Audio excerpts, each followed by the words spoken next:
watch Hatate and the touch in the ball. It just reminded me so much of Shinsuke Nakamura, who was here and could be a cult figure like that, is he? No, he's right on Hatate, man.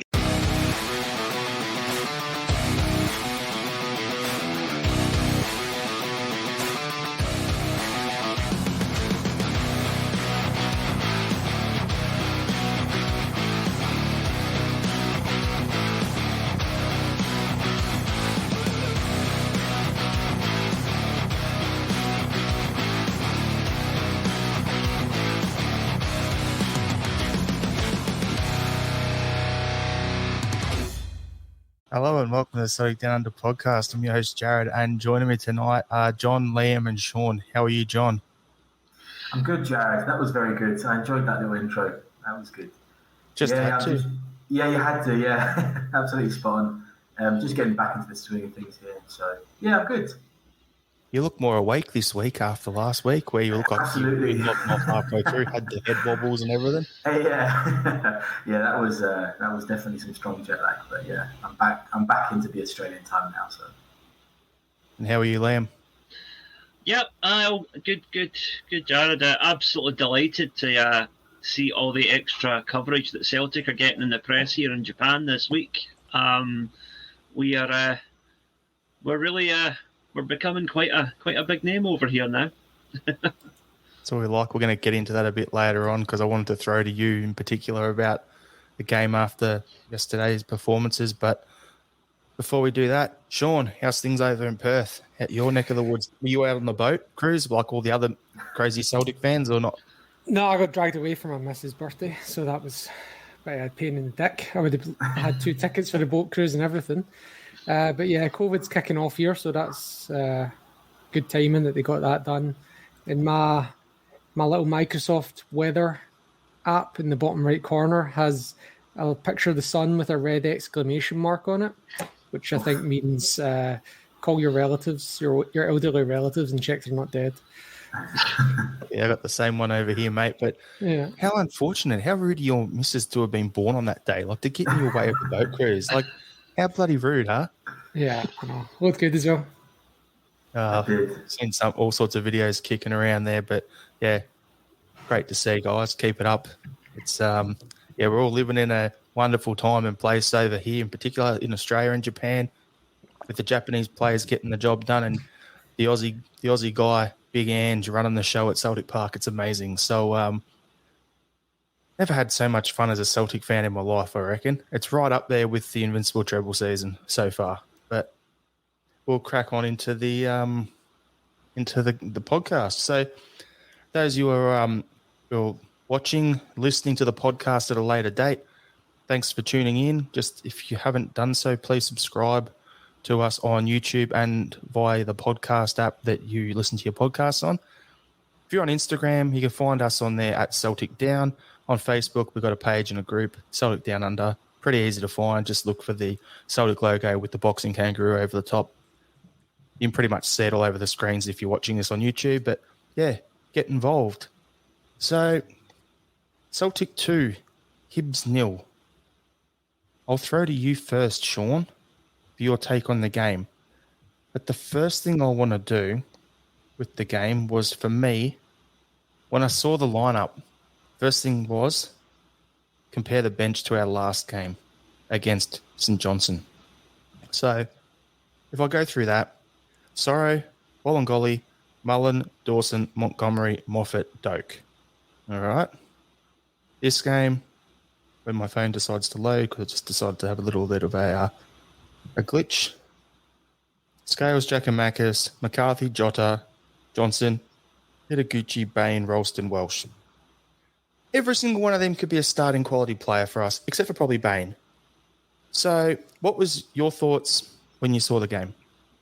When you saw the lineup and then going into the game? And Sean's dropped out, so we'll go to you, John. Perfectly timed. I thought, yeah, you're absolutely right. For the first time in a long time, I think we've finally had that real strength and depth on the bench, which is a really encouraging sign. I mean, and if anything as well, what we actually have is not only, like you're saying, the potential first team members on the bench. We actually have players that might have different skills and different utilities, which is really important. I mean, look, we'll talk about it in a bit, but when Jack Mackers came on, completely different player than Medea. And that really, changed the game as far as his play completely, which is what we want, right? We want a team that has the adaptability. Is the game going this way? Has the opposition changed their formation or tactics in this way, where we can respond in a different? So it's really, really good to see, which is what we wanted from a January transfer window, right? We actually wanted the Celtic board to back the vision that Ange had, and to implement it, right? To give him the resources and give him the players that he needs. It's starting to sound like that's what we've got, right? And especially with the other things as well, with these sports scientists coming in and stuff. So I was really encouraged, and that just reflected entirely with the way that we played in that game, because I think we played absolutely fantastic. I don't know about you guys, but I think especially over the socials, speaking to family, there's a real buzz about Celtic right now. Everybody, the media is talking about us. We're getting dead excited. I do think the second half of our season is going to be really encouraging, even if it might not be what most of us want, which is winning the league. There is such a buzz. There is such a excitement about this second half of the season. I thought some of these, obviously, what a start from Medea, right? 4 minutes in and he scores a goal. And he was in exactly the right place. He was exactly the right position. It's all you needed. Heavy metal football, pressing really high, winning the ball back, straight into your striker, bang, goal. That's everything you wanted to see. Hatate, oh my Christ, if he continues that up, he really is, for 1.5 or 1.3 or whatever it is million that we bought him for, that could be the signing of the season for us. A fantastic game. Overall, really impressed with everybody's game. But yeah, the two new boys, fantastic. Before we jump to you, Liam, I'll just jump in quickly because I know you with the Japanese side you've got going on there. There's going to be a fair bit to talk about. But yeah, for me, I looked at it, as you said, John, the bench, and why I brought that up, there's potential game changers there. There's guys now that we've got that we can bring on and actually make a difference. And Absolutely. That, to me, is an amazing thing to have, especially with how the squad was pretty threadbare. So, yeah, it's good to see. Getting some guys back from injury and then the new guys coming in. Hatate, what a player. He's going to be one hell of a signing for us already. He gives us something we didn't have in the midfield. People are saying he replaces Christie. I see him more as an Armstrong type for us, in that he's replacing the Armstrong that we never replaced in the squad. So, yeah, good player. Happy to see him. Liam's got his thinking cap on at the moment, just looking at his face here. So, we'll throw it over to you, Liam. Well, it's... I knew Daizen Maeda would make an impact for Celtic, but I didn't think it would be as quickly as 4 minutes. That was something special. And the thing is, you can already see after just one game what I was saying about him being as effective, but a different type of player to Kyogo, in the sense that he was a constant nuisance to their defence. Hibs' defence never got a minute's peace with him. He was constantly harrying, trying to win tackles, and not just his goal, but if you remember in the second half, he set one up for Hatate as well. That was almost a third goal. Really delighted for him. Hatate is the one that has really. He's the one everybody's raving about, and that's what's really pleasantly surprised me, because I didn't. He of the three players, he was the one that I knew the least about going into this window. But he was the one that I've got a friend who is a Kawasaki Frontale fan who assured me this guy's the real deal. So it was really great to see that he was clearly the man of the match. And that little video, which I'm sure you've seen of the moment when he finds out that he was man of the match, is well worth a watch. It's a joy to see, it really was. And it's amazing to have people who I never even knew were into football at all at work are coming up to me and saying like, "Oh, you're a Celtic supporter, aren't you? You've just signed you've got 4 Japanese players now, haven't you?" I said, "Yeah." Well, how are they doing? I said, "Well, they're doing well, and I think we're probably going to win the league this year." And they're like, "Oh, really? That's great." And it's the impact that we are going to have with these players is just. Celtic are back on the map in Japan. Not since the days of Nakamura have we been anywhere near this level of coverage. Even then, I don't think we were getting as much coverage then as we are now, because we have the core of what's possibly going to form the core of Japan's World Cup team next year, all playing for Celtic now, which is quite an incredible thing to think about, really. Come on, Liam. He's Rio Hatate, mate. Yeah, Nakamura, we all know that. So, Sean, before you had your computer problems, I threw to you saying, what did you think of the game when you saw the lineup and overall thoughts on the game? So jump in now and let us know your thoughts. Yeah, it was good. Celtic teased that Maeda would be starting with their announcement of the times and place of the game, and they had Maeda as the featured player, so that generally means that he's going to be playing. So I stuck him on as my vice captain in fantasy football. So that was a nice restart. I actually think he wasn't particularly involved, to be honest, in the rest of the game. He did a lot of closing down, but it was the kind of Kyogo style performance where he gets like 7 or 8 touches in the game, but it doesn't matter. He's all over. I mean, that's the role, he's all over the defence, the keeper, not giving them a minute's peace and being on the end of it when he needs to be on the end of it. And that's fine. That's the Kyogo role. I'd be interested to see what happens when Kyogo's back, what's going to happen with those two, whether we play 2 up front or whether one of them comes out to the wing. Who would you say, Liam? Would it be Maeda come out? Maeda would be better. Would make a better winger than Kyogo, I think, because he played on the wing quite a lot with Yamaga, which was the local team that he used to play for over here, and I've seen that he can do that really well. So. Probably more effective out there than Kyogo was based on that one game against the Huns. So yeah, definitely. Sean, I'd be putting Forrest over on the right, put Maeda out on the left, and Kyogo back in the middle. That's what I'd be looking at doing, and putting Abada on the bench. Mm-hmm. And even if Jota is back fully fit, you could play him out on the right. So there's plenty of options.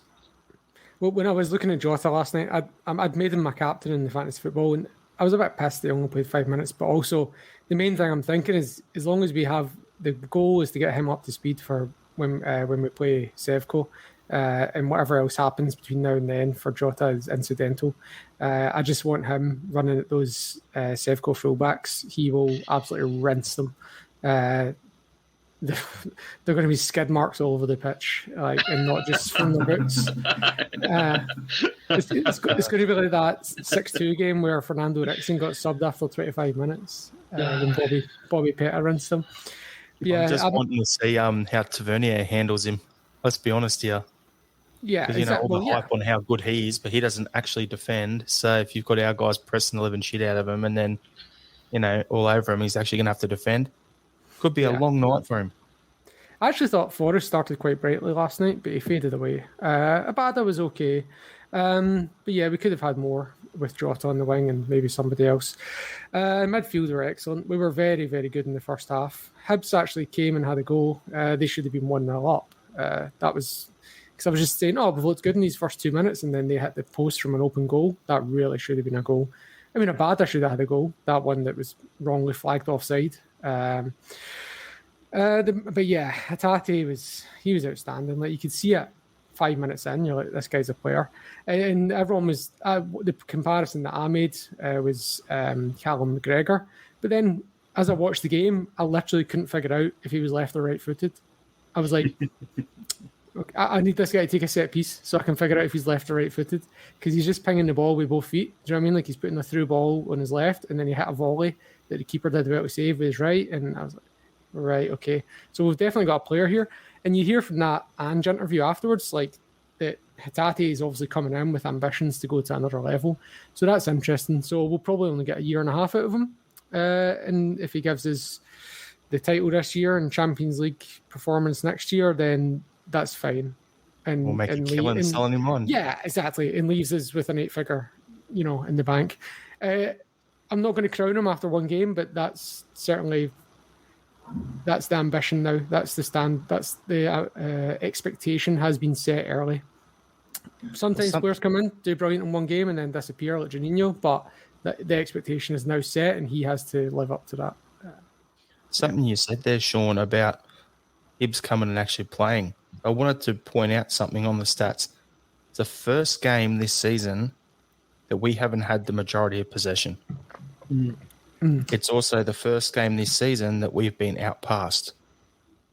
So Hibs had 592 passes to our 507, and they had 54% possession to our 46. But we had 21 shots, 5 on goal. They had 5 shots, none on target. So with that in mind, John, something you said on last week's pod was it'd be interesting to see how Hibs play with Sean Maloney running the show. What was your thoughts on the way Hibs played?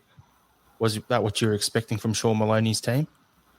Well, I think it's probably too early for me to say this is. I can understand what the Sean Maloney Hibs will look like, but it was probably more indicative of a better Hibs. I think probably where Hibs are just now is a bit it's not where I would expect them to be. I'd probably say they should have been maybe where the Aberdeen or Motherwell positions are. That's just where, if I was to, tell you what the top 6 teams are, I would probably, arrange it in that sort of order, especially with like recent performances and stuff.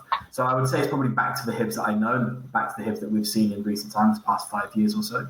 But what exactly Maloney's Hibs look like, I'm not entirely sure. What I do know is they played very intensively, which is what you'd expect when you get a new manager in. A lot of the players were out there to prove something, I thought. I thought Nisbet had an okay game, to be honest. It's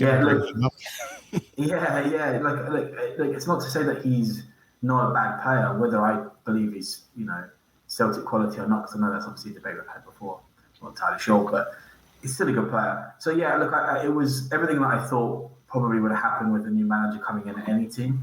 A lot of players coming out to prove something and stuff. So it was just actually a joy to watch, because it was both teams playing as intensively as they could, and it was even better than we won. So what I was going to bring up was Nisbet and Boyle. Don't say it. We keep being linked to those guys, and all I'm going to say is Maeda. Yeah, it's gone. I think the opportunity's passed. He's come in, and with what he's done just from one game, it's not going to happen with Nisbet coming to us, and I'm glad it's not.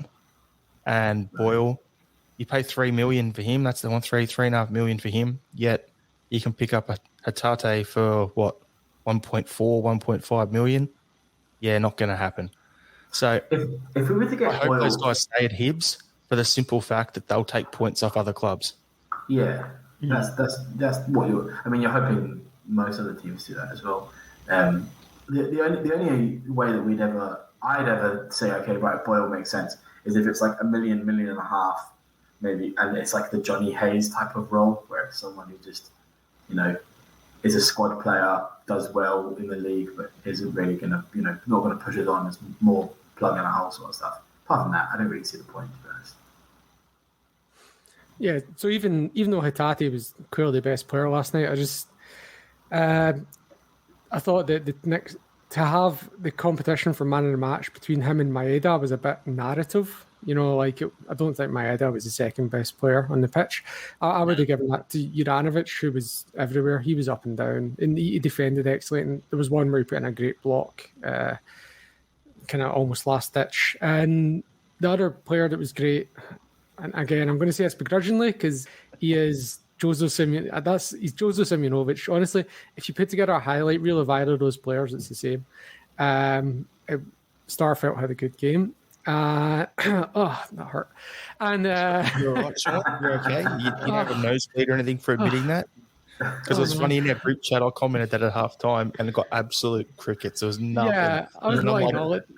And I'm like, Sean's not acknowledging this just yet.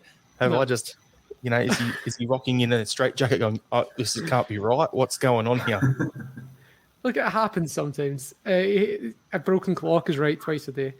But the other player I thought the player that had the poorest game in the pitch was actually Greg Taylor. I thought he was pretty poor overall for the game. So I don't know if I'd fancy having Juranovic back over on the left and Ralston back in the team. Once we not for our growth, but once we get back into serious business. If we're going on the assumption that Hatate is going to be playing in the centre of midfield moving forward, then yeah, definitely. Because I was actually quite surprised that he played where he played, because based on what I'd seen of him, albeit limited, he had played as a left back for most of the last season. So I thought that was where Celtic were recruiting him for, but clearly Ange has better ideas than me and put him in the midfield. So yeah, probably moving Juranovic over to the left might be the way to go. I do think he gets lost a bit out there, Juranovic, when he's out on the left. I do think he's better when he plays in his natural position. Yeah, probably moving Juranovic. Yeah, but then Ralston's in the team, so like... Yeah, I know. It's a really good problem to have, right? Look, and the biggest problem is probably Greg Taylor's not quite where we want that position to be. We definitely think that... I think we said this last week, Jarrod, we were talking about the weakest position we have now is probably the left-back role. But it's a good problem to have, right? Well, do we leave Juranovic where he is and then not have Ralston on, or to bring him over and get less out of him and bring Ralchops on? I think it's a good problem. I can see that Damien on Facebook is slaughtering Tom Rogic. He's obviously not realised he's listening to our Australian podcast. I saw those posts and I'm like, that's got to be Damo at the wind-up. Hey, mate, pull your head in. All right, mate. We love you, buddy. Continue. No, we're just saying, like, it's a good problem to have with Greg Taylor. Look, is he the best? Is he the best we can get where we are just now? Probably, right? But maybe it's more of a summer problem. I wouldn't suggest that we would need to change that position in January. I think he's got plenty. Enough attributes to see us through to the summer, and even then he'd be a very good squad player to have. The problem is, because we had Kieran Tierney before, who was and still is one of the best left backs in Britain, and possibly one of the best left backs in Scotland of the last 30 years. Any player that comes into that position is going to be unfairly compared to him, and we're not going to get another Kieran Tierney anytime soon. Got one for you, Liam, just on that thought. Who replaced Danny McGrain? Who replaced Danny McGrain? Yeah, when he moves on. Oh, to be in the mid-80s. Later than that. In the 90s. Yeah. Tom the reason Boyd, I'm saying that is because of how dominant and how one-club player in that he is. Whoever came in and replaced Danny McGrain would have copped the exact same shit that Taylor's copping now. So that's the way I'm thinking with what you're saying about the whole Tierney situation. Aye, well, if I remember right, McGrain retired around about 85 or 86, and we signed Tom Boyd in, I think, 92, and I think it was only then that he was the first player that actually got seen as a proper sort of how can I put, an heir to Danny McGrain, because I think before then every defender that we signed was kind of getting unfavourably compared. And, obviously Danny McGrain's still 10 times the player Tom Boyd ever was, but Tom Boyd was a very good player at what he did. And I think he was able to carve his own niche. Scenario. Yeah. Yep. Yeah. But then do you not think it's fair then maybe to not whoever is in the left-back position, instead of comparing them to Tierney, you compare who's ever in it to who I would say is our best right-back at the moment, which is Juranovic. Is Greg Taylor any better or worse than Juranovic? I'd say he's worse. So that's just the fairest way of comparing it. So we have to find some. If you started the season, John, if you said that comparing Taylor to Ralston, who was our right back at the start before he signed Juranovic, going into the season, you would have said, that's about right, or Taylor's better. But now, as I said, it was last week's pod of the one before, next off-season, we win the league, we get into the Champions League, we need to upgrade that position as a priority. Yeah, I think so. Yeah, just and if anything, we're not trying to replace Tierney, we're just trying to make the back four more balanced. That's basically I think that's the fairest thing we can say now. We're never going to get the next Tierney. We've tried to have a situation where we've looked at Tierney's attributes and we've tried to get two players, one for the defensive side and one for the attacking side. That's not really worked out. So let's just find somebody who matches the skills of the level that Juranovic is. I think that's the best we can do. My Wikipedia sleuthing tells me that the people that came in after Danny McGrain were Anton Rogan and Derek White. Mm-hmm. Yeah, there you go. That sounds like very much like a Bolingoli, Greg Taylor situation. To me, that sounds like if you knew that going into a one of those nights where a quiz or whatever it's called, that would be the mic drop. You've just won the whole comp. Yeah. So talking about our squad depth, right? I've got this little picture that was seen coming up, right? So if we go through it at the moment, goalkeepers. Yeah, Joe Hart, Scott Bain, Barkers, Conor Hazard. Well, we'll talk about Hazard a bit later on. Right backs, you got Juranovic, Ralston, Uragiri. Centre backs, Carter Vickers, Starfelt, Julian Welsh. Left backs, Taylor, Scales, Monty, Bolingoli. Centre mids, McGregor, Itaguchi, Bitton, McCarthy, Sorrow. Attacking mids, Rogic, Turnbull, Hatate. Right wingers, Abada, Forrest, Karamoko, Moffat. Left wingers, Jota, Maeda, Mikey. Forwards, you've got Kyogo, Giacomakis, Ayeti. And then do we go to the young kids there with like Kenny and the other guy who played, can't remember his name at the moment, the young guy with the red hair. Like, he played in the last game against St Johnson. So there's options there. Realistically, I think if we look at it, we're good at every position. As I said last week, it's that backup goalkeeper position for me that is the main alarm bells. If we have to play, if Hart gets hurt or gets suspended or whatever, we got to go with Bain in goals. If it's Cabbage Hands or Bain, I'm not going to be happy with either. Postecoglou started transitioning Obulayemi into the first team. He's now training with the first team. Good. I heard that, and I can't pronounce his name. That's why I was leaving it, hoping you'd say it. Or someone. But that's a good long-term thing. But yeah. But he did. He said that there was an interview, and he was specifically asked about. It was one of the Celtic fan media asked Postecoglou about Obulayemi specifically. That was too many words in a row there. And he did say, "Look, he's the inheritance plan. This is our plan for the next few years. We need him to start getting used to it now, and then he'll be the first team guy in the next few years." So just touching on the goalkeeping situation, then Scott Bain got a new contract. Why? To me, why? Makes sense. Yeah, makes sense. He's probably happy to cut the check, sit there, be the third stringer. Fine, but I'm not a massive fan, never have been. Conor Hazard's gone on loan to HJK Helsinki for the whole of 2022 for their season. I think they're going for their third straight league title, so that's a good spot to be in terms of the way we play. We're always going for a league title. There's pressure. He's going to be in the same situation there. So I think that's a good move for him. Any of you boys got anything you want to add on either of those two moves? I think it's a bit mad, though, that if that is what Andrew's saying, that he's just disregarded Hazard. Because I think we all thought he was there's definitely a player there, right? He's got a mistake in him, but I thought Hazard's quite a good player.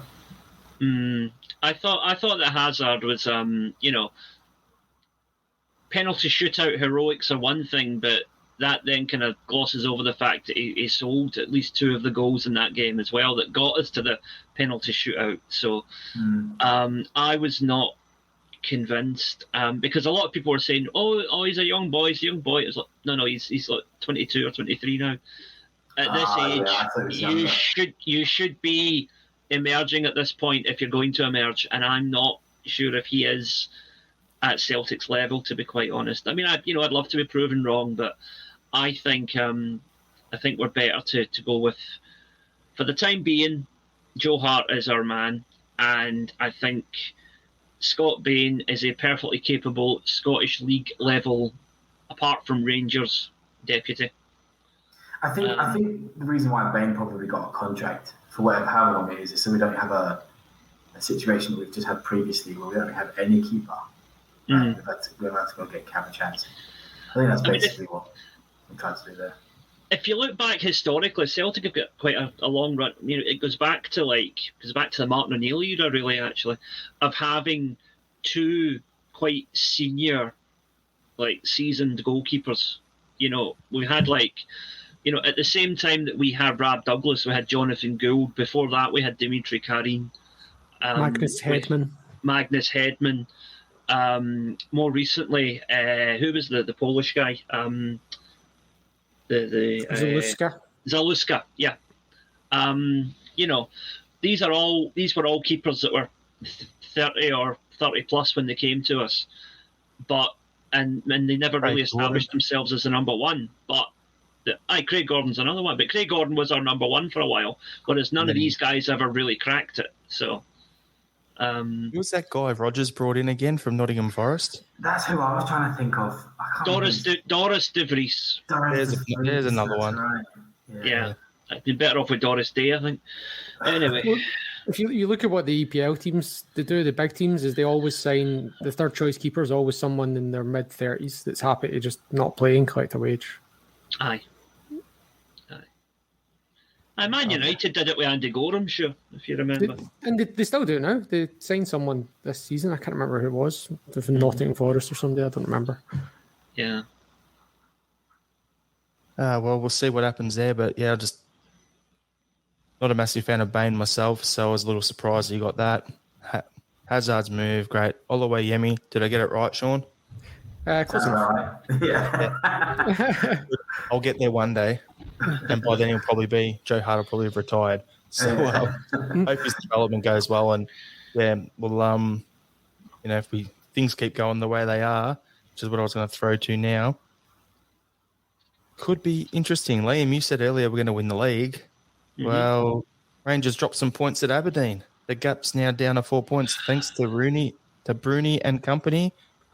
How about old idiot getting sent off and Bruni's giving him a little send off? How good was that? Winding him up. I love it. 15 years and counting, he lives rent-free in their heads. Down to 4 points of difference, so that's good. Key thing for me looking at that is, their result is all of last season, because of the Bolingoli situation, we were miles of points behind and we're always playing catch-up. So far this season, they pretty much always played the early game. So if they've had a midday, we've had the 3 p.m.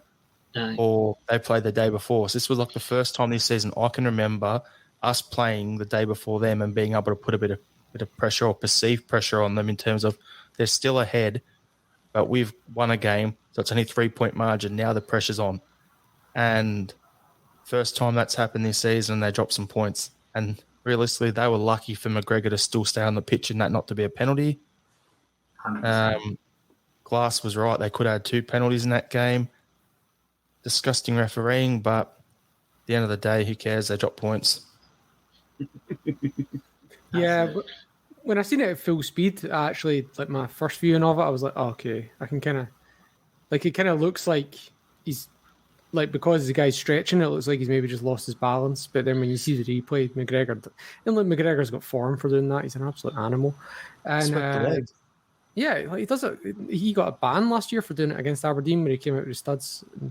And the other thing that I noticed was that Morelos has came back in his usual post-winter break fitness levels with his extra chins blossoming. And Kemar Roof, again, also seems to have found his injury-riddled form that meant he never made it at Leeds United. Because I asked my friend, who's a Leeds fan, about that. And a brilliant player, but he's always injured. That's what he said. So, surprised he's going this long. We didn't sign him, Sean. When we exactly. It was actually the reason. Yeah, and he's got a shocking injury history. And so maybe he's just finally paying the piper on that one. And yeah, maybe they also, without Aribo, they seem to struggle. He seems to be their best player this year. So with him away, maybe we're better to just play this game because Nigeria are look like they're going to go deep in the African Cup of Nations. It's even.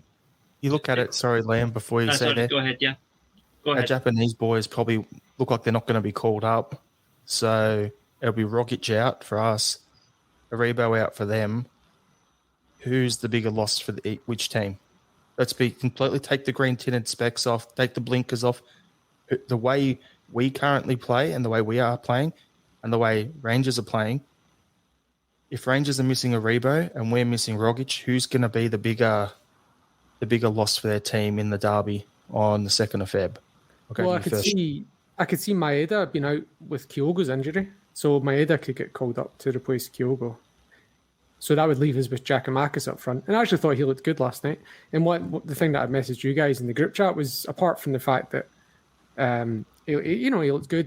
Touch was good. He was putting in the effort. Like, he touched the ball more times than Maeda did when he was on the pitch, just because he plays with his back to goal, as opposed to the Maeda, Kyogo, who are facing goal. And sometimes you just need to mix it up a bit. So even if Maeda gets called up, then in Giakoumakis, I'd be happy as long as Jota is out there.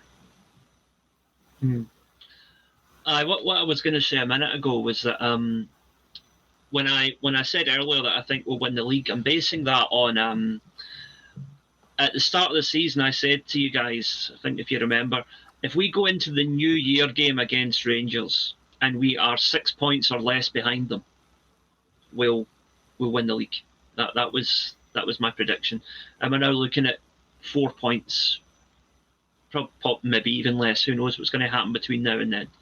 Right, we've still got a couple of games before then. But we've got two league games before we play them now, haven't we? One. I'll get the thing. No, I'm sure. Right. We've got our bro. Right, we've got the cup game Alloa next weekend, but then I think there's a midweek game after that. Yeah, having a look. We got Hearts. Hearts and Just waiting for it Dundee to load. United. Hearts, Dundee United, and then Aye. that mob. Aye, because it's like Saturday, Wednesday, Saturday, then we play them the Wednesday. Aye. So yeah, if we are still within, the 4 points as it is now, I'm confident we're going to beat them and then go on to win the league, because their bottle is well and truly going to crash. There was already signs of it last night, and they only dropped 2 points to Aberdeen, and you'd think the world had imploded the way they were all going mental on Facebook this morning. It's not entertaining. Oh, God, it was brilliant. I have to agree with you, Liam. I do think there is. I thought 6 points was quite a steep mountain to climb, to be honest. Okay. But I think, personally, I think the next game is massive between us and them. I think I don't know if it's a must win, but it's certainly a must not lose for me anyway. And I think if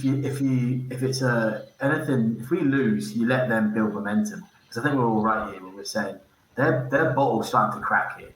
We can start to see it. We saw it towards the end of the break. Now we're starting to see it, even more so now.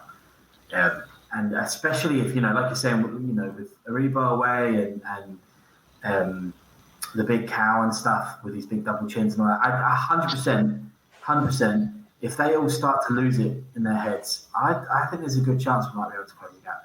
I mean, look, let's just say, touch wood, right? Everyone touch wood. We're to beat them on the 2nd or 3rd during Australia, right? Are we to say that they're not going to draw another game or lose another game between now and the end of the season? I don't think that's true. So, for me, I think that's also a lot of that is saying as well that we're not going to lose or draw. So I think we should just, hopefully we just concentrate ourselves and our boys don't bottle it or lose it in their heads and they just keep their momentum going. But it's going to ebb and flow throughout the whole season, but I'm going to predict now we're going to win the league by about 5 points by the end of the season. That's my prediction. I have two concerns, one minor, one major, regarding these next 3 league fixtures.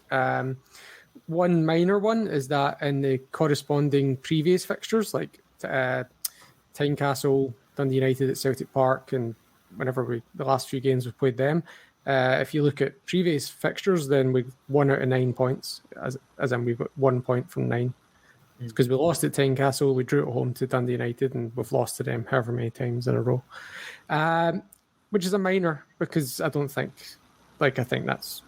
we're well away from that kind of form. But my major concern is that even when we've been playing well this year, we've been very profligate, missing chances. And profligacy is crucial in these derby games. If you look at the one where we lost earlier in the season, Edward misses an open goal or whatever it is, a one-on-one with the keeper, sitter. And these, even when you have a good shot and like Alan McGregor scoops it out the top corner or whatever, like taking chances. It doesn't matter how many chances you make in a game against Livingston or St Mirren, but you might make 7 or 8 great chances against them. And if you miss 7 or 8 in a game where you're making 27 chances, that's fine. But if you're only making 7 or 8 overall, you need to be clinical. Yeah, that's. I'm just looking at it, Sean, going, I get exactly what you're saying. I'm just hoping it's going to be this one game and it's going to be floodgates. We just got to batter someone. And I could actually see that coming up before the derby, whether it's Hearts, whether it's up at Tannadice, I think the game is. It's Celtic Park. It's our place, even better. If we go and win one of those two, 4-5-0, we do that. Once we start getting banging and putting those goals in, what's going to happen? We'll start converting. There'll be more belief. The new players will set in more, and we're off to the races. So, yeah, we've been wasteful so far, but I've seen this in the past with Andrew's team, specifically when he was at Victory down here back in the day. First half of the season, they struggled to score. Second half, they were thumping teams 4-5-0 by 4 or 5 goals. So there's history of it. It's so curious that our league modus operandi or form or whatever is the complete opposite of what we are in Europe. Like in the league, we're absolutely tight at the back and we're very wasteful with chances. Whereas in Europe, we're so clinical, but we're also like completely porous in defence. It's so weird. Yeah, it is. Hey, Liam, you're probably the best to answer this, right? What is there more details with what is actually going to happen with the Japanese boys? Because I've been hearing different things, and the development seems to be every week there's something. I tell you what I'm hearing is so far, right? We might lose all 4 of them potentially. Right. The Japanese government are making anyone coming from Europe quarantine for 2 weeks, so we might miss all the Japanese boys for both the Hearts game and the Dundee United game. Right. And then we might miss them on the way back. So they might be away for 6 weeks. Is that about right? Or are we only going to miss a couple of them? Are they going to have to quarantine for 2 weeks? Like, what's the actual deal? Right. Okay. So I'll go through this systematically. First of all, the quarantine thing. That is for ordinary non-Japanese residents entering Japan. In the case of footballers, I believe there's an exception whereby it's a 3-day quarantine and then release subject to a negative PCR test, as far as I'm aware. But going back the way to the UK, I believe it's 5 days. Now, I could be wrong, but that's as of a week ago. Now, the thing is, with this, and I don't want to get away talking too much about COVID, right? But I've been reading up a lot on this. The Omicron strain is running rampant through Japan just now, as it was about a month ago in the UK, right? So we're about a month behind America and the UK in terms of how quickly this virus is spreading, right? So we're going to hit the peak probably in about 2 or 3 weeks' time, pretty much just when these fixtures are due to happen. And if that happens, it's possible that the Japan games could get shifted outside of Japan. It did happen previously in this qualifying campaign. I think it was China actually played some of their qualifying games in Qatar or Dubai, one of the Middle Eastern countries. So there is a possibility to do that, which would eliminate the quarantine thing completely. Another possibility is that these players might not get called up. I mean, Kyogo, by all accounts, is not being considered from what I've read over here because his injury means that his biggest priority now is to get fit for the Rangers game. right? And Japan's manager is the type of manager who's like, I'm not going to pick somebody who hasn't played for his club for a month, even if he's fully fit now. He needs to have a few games back at his club before I can call him up again. You know, he's one of those old school kind of managers. I think that Maeda is not a guaranteed starter for Japan, and neither was Kyogo, to be honest, until he came to Celtic. And even then, he didn't start every game. So Maeda being called up is by no means guaranteed, because obviously Celtic are going to, I'm sure, put home the point, look, please don't call this guy up unless you're actually going to play him, because it causes a lot of issues for us. Hatate and Ideguchi, I believe Ideguchi hasn't played for Japan for about 2 years. He's not been near the squad for the past 2 years. So he's unlikely to be called up anyway. Hatate, I don't know if he's actually played a full international yet, but I know he's been in a couple of squads. So again, he's on the fringes. Zero. Right. He hasn't played. Well then, you know, just because he's moved to now, I'm not talking Celtic down here, but just because a player gets a move to Europe doesn't suddenly make him a walk-in for the Japan international team. And we, you know, Celtic and the JFA, I'm sure we'll be talking about this behind the scenes, because they'll appreciate the importance of Celtic predicament. They do not want any of these players to catch COVID. They do not want any unnecessary hassle. See if Japan had just fucking beaten Oman back in October, this wouldn't even be an issue, because we would have already qualified. But because of the way it is, they need to beat Saudi Arabia now to be sure of qualification. It's sort of a three-way shootout between Australia, Japan, and Saudi Arabia in this group now, with Oman, I think, still having an outside chance. So Japan need to win these next two games to be in a much more comfortable position. So what we'll do there, Liam, is Sean put some info in our little chat here for us about this. So do you want to go through that quickly, Sean? Right. Oh, it wasn't much. I was just saying in terms of what John was asking, they can't, in terms of calling them up early, we don't have to comply with that. If there's a quarantine issue that would preclude them from being, they say they need to be called up early because of quarantine, then we can just say no. Like, if it's not an international window, we just say no. That's the only reason. Like, but I don't even know why FIFA has an international window that's out of line with our season. It's all very confusing to me. But it is to do with the other confederations, isn't it? The other thing as well, Sean, is there was a FIFA thing, I think it was in November or something, when there was a massive outbreak in South America. And FIFA told the guys, if you're going to lose players who are going to have to quarantine for 2 weeks on the way back, then you don't have to release them. That's right. So EPL ones. Rangers didn't have to release Morelos because he would have been caught up because he was called up for Colombia. And there was all the Brazilian guys, same sort of deal. There's a few Brazilian guys at Spurs who didn't go, and a few from Arsenal didn't go, and all that sort of stuff for that exact reason. So FIFA's got that current ruling there. If there's a current outbreak live on the ground, like you're saying is in Japan, Liam, then we're within our rights as well as the player's employer, that we don't have to let them go as well. Right. Well, that'd be a shame if it did happen. If it had to happen in that circumstance, it'd be a shame, because obviously you want all your players, your internationalists, to play. It wouldn't be good, considering we're trying to build a good relationship, and we're growing as a club in terms of profile as well in Japan, to then go, no, you can't have your players. It'd be like what Australia went through in the 90s with Leeds, where it was like the club versus country thing. You don't want that. You want everyone pulling in the right direction for the players. So, yeah, it'll be interesting to see what happens. But unless you've got anything else to add there, Liam, just to give a wee bit of context to what I was saying about the COVID thing, I've just got the latest statistics here.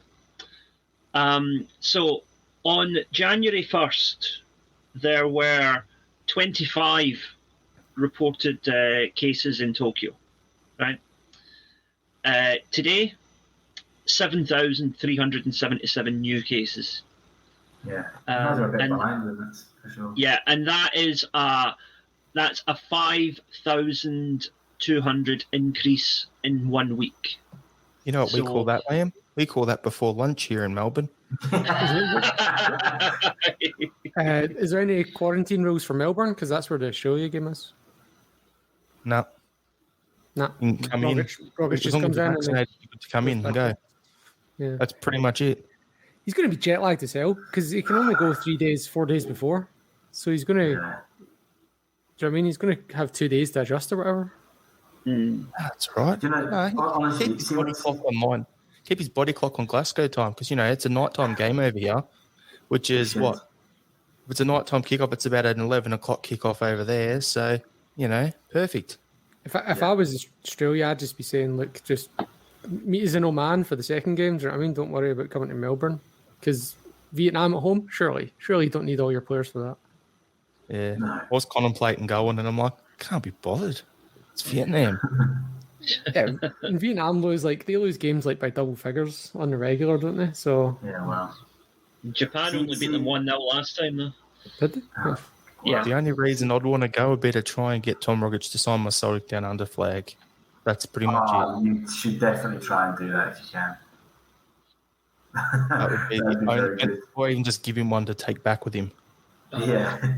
Just please don't become one of those wankers that holds up the card saying, "Tom, can I meet you after the game?" Yeah, do it. Two things. I thought you'd know me well enough by now to know that, yet one, I am a wanker already, and two, don't tell me what to do. There's a reason why we never see your hands during the broadcast. Huh?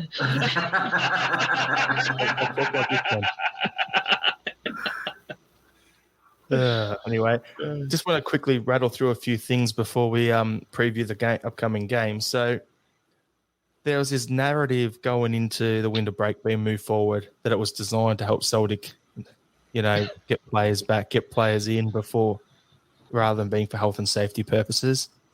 All I want to say is anyone who still believes that, you're an absolute flog. Seriously, yes, we've benefited because we got some players back, but how good was it to have full crowd at the game on Monday night? It's the shit out of playing that game in front of 500 people 3 weeks ago, doesn't it? Yeah, it was a nice, big, massive work event. So the way I look at it is it's got nothing to do. You can talk your conspiracies all you want, put your tinfoil hats on all you want, wear your blue tinted specs all you want, guys, but over there who are probably going to listen in and give me shit online for this, but it's an absolute load of shit, and I don't want to hear that anymore. Leigh Griffiths finally released by Celtic. I think we've discussed this enough in the past. In terms of all the stuff off the pitch, I don't even want to talk about. In terms of how many years he was at the club, 124 goals or whatever he scored for us. Thanks for the memories. All the best with the future, with your future endeavours, and good luck. That's pretty much it from me. I know what you guys thought on that is. Yeah, I just hope he gets better, to be honest. He's clearly still an ill person. You know what I mean? So I hope he gets a move. I hope he gets a move far away from Scotland. Go to the US, go to China, go to, Saudi Arabia or something. Go somewhere where he'll make plenty of money and he can focus just on playing football and nothing else. Because that's what he needs. There's too many bad influences in Scotland for him. And seem to be a little bit selfish. I hope he gets back to his old forms for the Scotland squad, to be honest. Yeah. He won't. He's 31 now, and by all accounts, he's saying he just doesn't train. So if you remember back to when Neil Lennon wasn't given him a game, and Griffiths was coming out and saying, "Oh yeah, I need actual games to get match fitness," and then Chris Commons turns around and goes, "Nah, Griffiths just doesn't do anything Monday to Friday." Basically, the only way Griffiths gets fitness is if he's playing games because he's not going to train on his own. And when you get to 31, if you're not going to train, you're not going to be fit. If you're only showing up on a Wednesday and a Saturday, you've no chance. You won't even get an MLS club making an offer if that's the case. Exactly. Yeah. He might retire. He might just pack it all in, to be honest. Yeah. He's got to keep all that money coming in because, he's got so much child support to keep paying. So, he's got to keep the money coming in somehow. Yeah. Anyway. All right, last thing I wanted to touch on, boys, was I don't know if you saw the article. It was through a report done by the CIES Football Observatory. They have examined all games in Scottish football in the top flight from the start of the 2018-19 season through to January 10th. So what the report was on the amount of penalties conceded and received in Scottish top flight football. And the stats are a lot worse than I thought they were and a lot one-sided. So Rangers receive a number one on the list in terms of getting the penalties. One every 363 minutes of football. Second is Hibs in every 454 minutes. That's how one-sided it is. Followed by Aberdeen and Celtic joining third, one every 540 minutes. So when you go through it, and then they've got this thing called big chance, which is, I don't quite understand it. So compared to the number of penalties handed out compared to the number of big chances created to score, Hibs come out on top with a spot with a penalty for every 25 scoring opportunities they create. Right. I guess that's based on the assumption that most penalties are going to come about as a result of a goal mouth incident. Yep. So with that in mind, Hibs is one every 25%, Aberdeen 26%, St Johnstone 28%, and you go through it all. Rangers one every 32% chances, one every 32 shots, and then us one every 49. So that's just almost a 50-50. Yeah. So it means every 49 shots that we create, scoring opportunity, we get a penalty.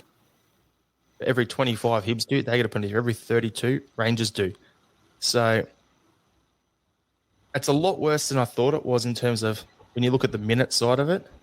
Rangers are getting a penalty every 363 minutes, and we're at 540. Yeah, I knew our referees were bad, but that's pretty out there. Shocking.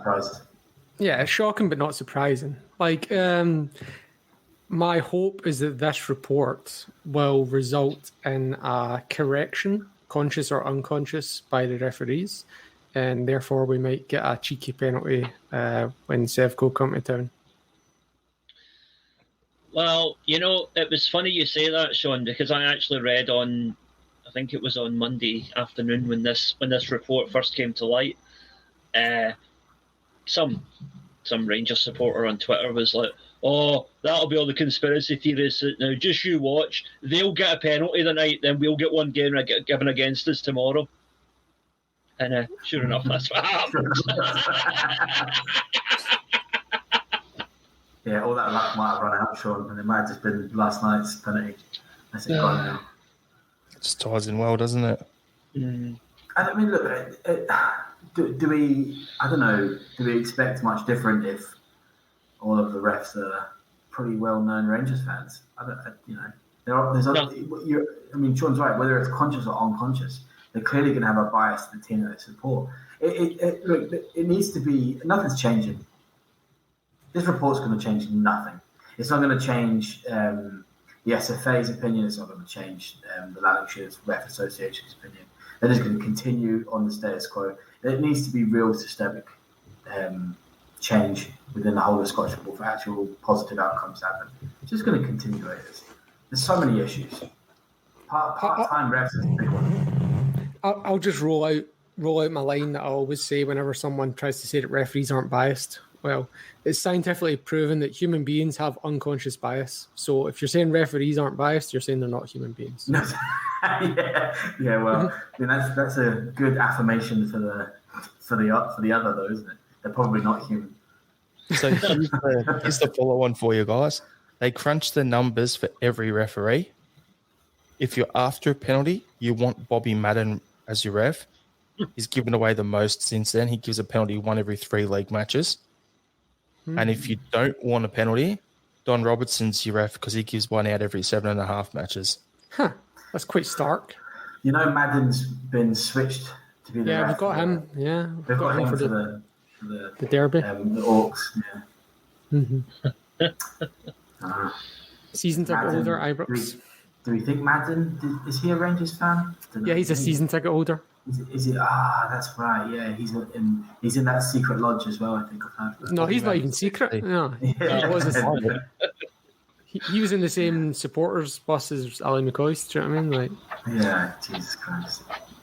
So he's going to give, so there's a good chance he's given a penny against it, but to be honest, that's just... I mean, I'll never... The one I never forget was when Willie Collum gave one when he was looking in the opposite direction. And he's supposed to be a Celtic fan. So one of us, apparently. Exactly, yeah. And he gave one when he didn't even see it happen, when he was looking the other direction. And so, I like, what do you do with that? Do you know what I mean? Yeah.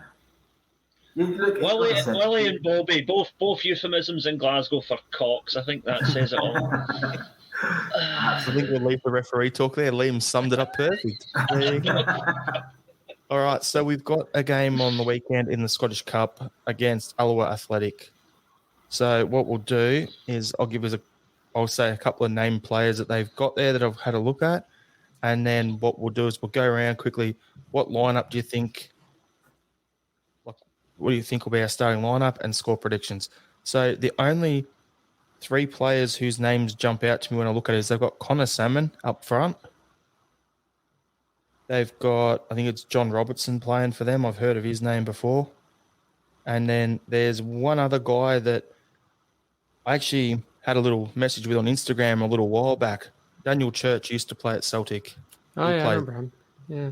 He was one I was a big fan of, but then he got injured and never got his breakthrough. So it'll be good to see him play again. But at the same time, I hope we absolutely pants them. For me, I just want to get minutes into guys. So I'd like to see Giakoumakis get a fair chunk of game time. I wouldn't mind Kelmack out and Itaguchi in. But other than that, I want to keep a pretty stable back 4 and goalkeeper. But you can muck around with other guys from the midfield and forward to get minutes into them. What would you like to see, John? What's your starting lineup? Well, I'd like to see something similar to what you're saying. I don't want to change it too much. I think there's a couple of... I think the most interesting one is, do we see Julian start in this game? Is this the perfect game for where he's coming back from a long injury, where he can play? Maybe he doesn't play the whole game. Maybe he only plays 45 minutes. Maybe he plays 60 minutes. But I think this would be a good game to see him start. Jota, likewise. I think if Jota's starting to get fitness back, I'd like to see him get as many minutes as he can get into. And then look, potentially Bain to give Hart a rest and stuff. He plays a lot, but I wouldn't want to muck it about too much. I'd expect the Japanese boys to play. I'd expect that just to get them settled in and stuff. But I probably wouldn't see McGregor getting rested for this. I would say you still need the captain at the level head. He might come off. McCarthy might come on later on, something like that. All right, John, I'll change that then. Keep McGregor in, push him into the 10, bring Rogic out. Done. Yeah, exactly. Something like that. Yeah. A bit of rotation. I'd see some of the ones coming back from injury starting. And then you might even see some of the boys getting 20 minutes, 15 minutes, like Moffat and Dawson. Liam, what are you thinking? I agree. Leave the defence and the keeper alone. Leave that as is. Midfield, I would play McGregor simply because I think bringing him in for Itaguchi, if your captain drops out, you want to bring in another experienced player, and Itaguchi's only going to be in his second appearance at that point. So I would possibly shift it around a wee bit. I'd go McGregor, Hatate, and then you've got one of 3 options of Turnbull, Rogic, or Itaguchi.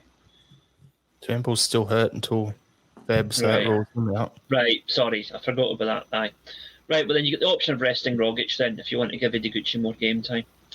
But my front 3, I want to see, assuming we have to manage his fitness obviously carefully, but I'd like to see Jota, Maeda, and either Abada or Forrest. That'd be my front 3 that I'd want to see. I'm going on the assumption that Kyogo's still going to be out for a while as well. That hasn't been officially confirmed, but all the indicators are that if we do see Kyogo, it's likely not to be for another couple of weeks. And Sean? Yeah, I'm a bit different from you guys. I'd like to see wholesale changes. It's a plastic pitch. They've got Barry Ferguson as a manager, so they're going to be putting the boot in. So I could see a couple of injuries eventuating. So I'd like to have an hour from Giakoumakis. I'd like to see Mikey Johnston playing. Basically, look at the bench from the Hibs game, and all of them should be on the pitch. Get a back pairing of Scales and Welsh then. Sounds good. Yeah, maybe something like that. But I don't know if Julian's going to be. I wouldn't even, if it was plastic pitch, I wouldn't even put Julian on. How bad does he play at Livingston on a plastic pitch? No thanks. Yeah, still. Dane Murray, whatever. But I think we should have enough quality with the backups, and I would like to avoid injuries. And look, if we're struggling, we can just bring on the big guns half an hour to go when Alloa are tired. That just makes sense to me. Fair enough. So score predictions, John. I don't think it's going to be a big score. I think probably 2 or 3-0. Or maybe not 3-0. 2-0. I'll go 2-0. Liam? 4-0. Sean? 2-0. I said we've got to pump a team. Why not them? Let's go 6-0. Plastic pitch, that's why. That's all right. That's all right. Still for laugh. Nah, realistically, probably 3-0. I don't care at the end of the day. As long as it's a cup competition, it's all about getting the win. So as long as there's no injuries and we win, who really cares what the margin is? Yep. But I would like to absolutely thump the team. So if we do beat them 6-0, perfect. But a win's a win at the end of the day. So what we'll do, guys, we'll go to our final thoughts to end the podcast. So I'll start with you, Sean. What's your final thought? My final thought. Just glad to. Time I can go to Liam or John. No, I'm just glad to see fans back at the stadium. And it's particularly sweet given that it actually happened and that just absolutely burst all the handbag clutching from the Sevco supporters and media cheerleaders who didn't want it to happen because there's no guarantee the fans will be back. Well, here they are. Get it up, you, and the fans have won the day. Yep. John? My final thought is more of a call out. This year is the 40th anniversary of the Sydney City CSC. So there's any Celtic fans from Sydney that want to participate and go along. There's a ball and there's a river cruise and there's all the good booze and events. Look, just get yourself involved if you want. You can buy tables and stuff, but it'd be good to see all the friendly faces from Celtic fans around Sydney. It's going to be sometime. The date's not yet 100% confirmed, but it's going to be sometime towards the August-ish period. Well, Liam, we'll let you go last because that's the usual position when it comes to the final thoughts. Right, I'm going to leave you with a wee inspirational quote that I saw on the internet last week. Before you judge a man, walk a mile in his shoes. Because afterwards, who cares? You're a mile away from him and you've got his shoes. All right, guys. Thanks for getting involved again. Everyone that lives, subscribe through the through YouTube podcast app and get on their socials and give us a follow. How? Hello.